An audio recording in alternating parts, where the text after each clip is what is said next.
ไปหน่อยมื้อนี้ก็หาให้งานคนมาเกี่ยวข้าวไปหน่อยถือว่าหลายคนพอสมควรตามสมัยพุ่นน่ะ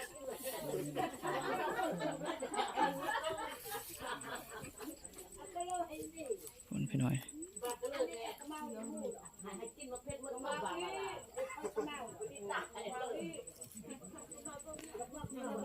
เต็มแถวจังเลยจังเลย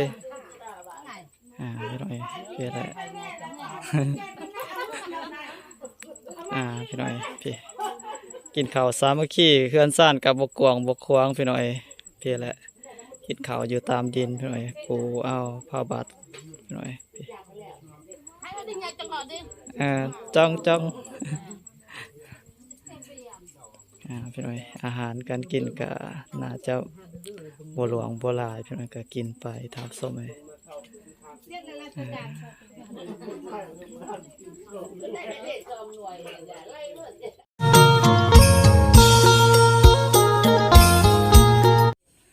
นี่แหละทับส้มเลยมือนี้ก็มือที่สองพี่หน่อยที่ก็เจอก็ได้มา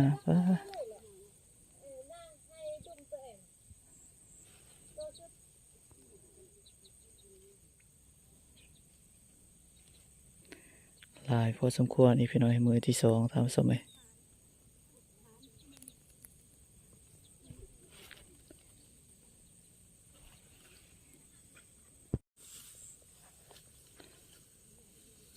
ที่พี่หน่อยมาเกินขาดพี่หน่อยมือนี้ก็ทำอิฐวาสั่งมา10 คนพี่หน่อยก็มือนี้ก็มาลายพี่หน่อยเพราะว่าช่วงนี้ก็ขาดให้งานลายพี่หน่อยขาด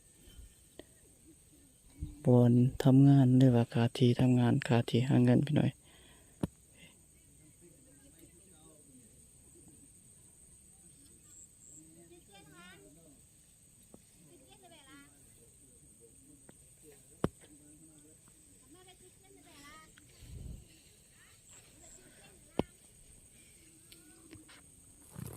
มาเกินขาดพี่หน่อยทีแรกก็สั่ง5 คนว่าได้10 คนพี่หน่อยแต่ว่ามา20 ปลายเกือบ30พี่หน่อยมา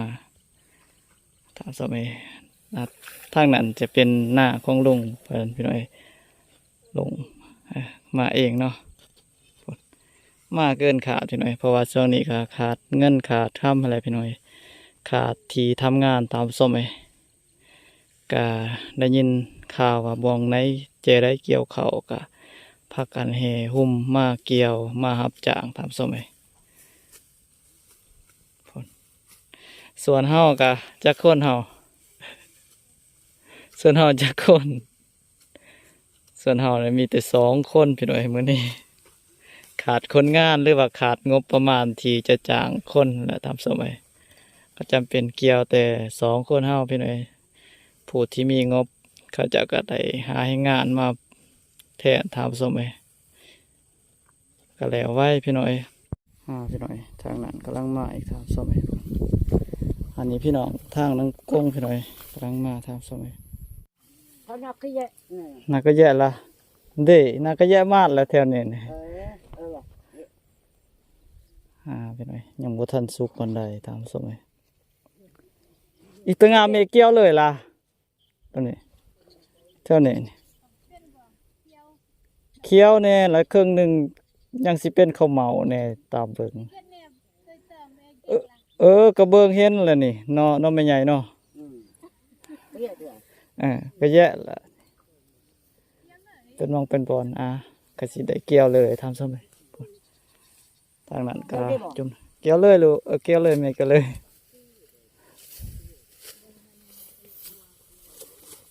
คนแหละทำซะไหมทางนั้นกลุ่มหนึ่งพี่นะทางนี้อีกกลุ่มหนึ่งทำซะไหม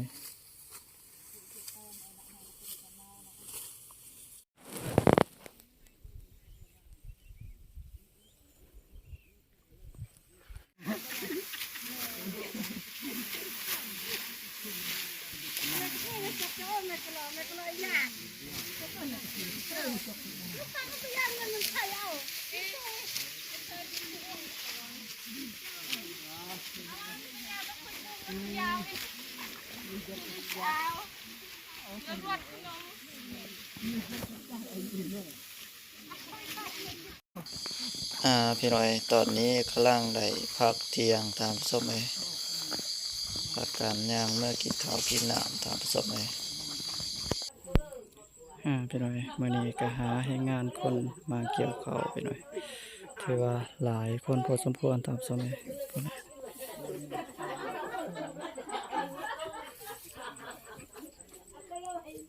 พุ่นพี่น้อย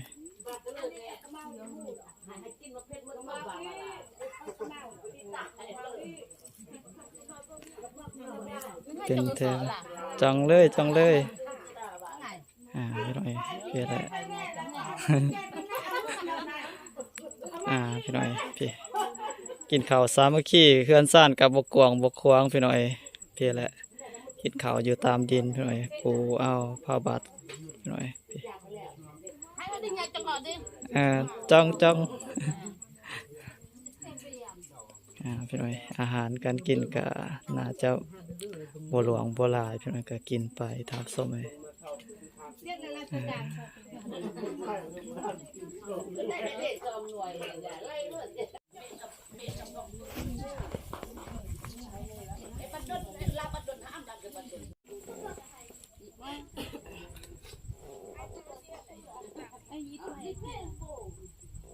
กูบอกพี่เซ็ตซี่เซ็ตก่อนเนาะแม่แบบกะลัก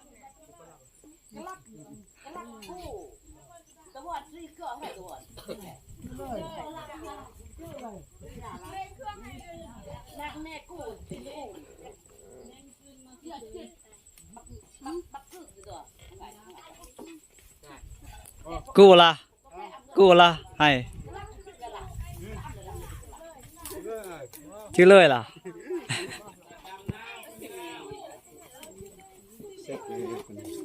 ไปเบิ่ง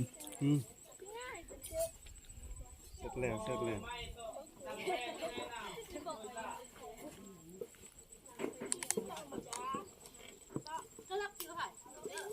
นี่เหรอบ่อย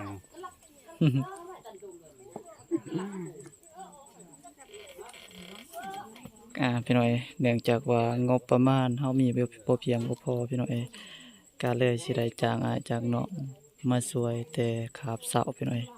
ส่วนขาบแรงก็มีแต่มัดพี่น้อยเพราะว่าทางลุงเพิ่นก็แล้วเลยพี่น้อยยังแต่เขาบ่สุกก็3-4ให้ตามซ่อมเลยแล้วนั้นเพิ่นก็แล้วเบิดพี่น้อยยังแต่มัดกับคนตามซ่อมเลย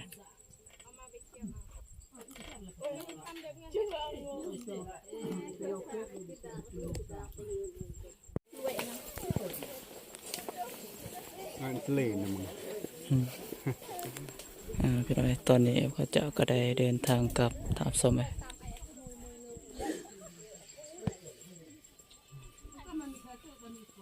ไปเกรดิได้ตัวตัดปลาเอาตัดแหน่งพี่น้อยตอนนี้สิได้มาหาเขาเบื้องนั้นเบื้องหนึ่งหามัดหน่อยจะได้โคตร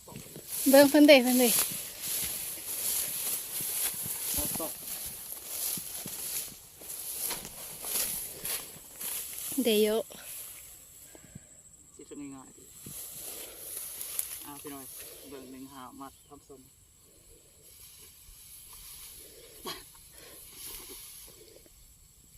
โอ้พี่น้อยนักขนาดทับสมเบื้องหนึ่งหามัดทำสม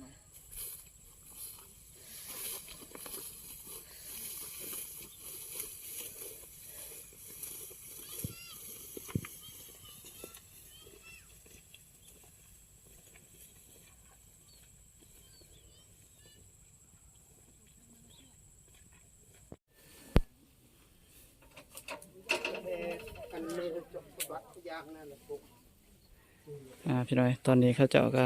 เลิกเรียกว่าเดินทางกลับทำสมัยผู้ใดทำสมัย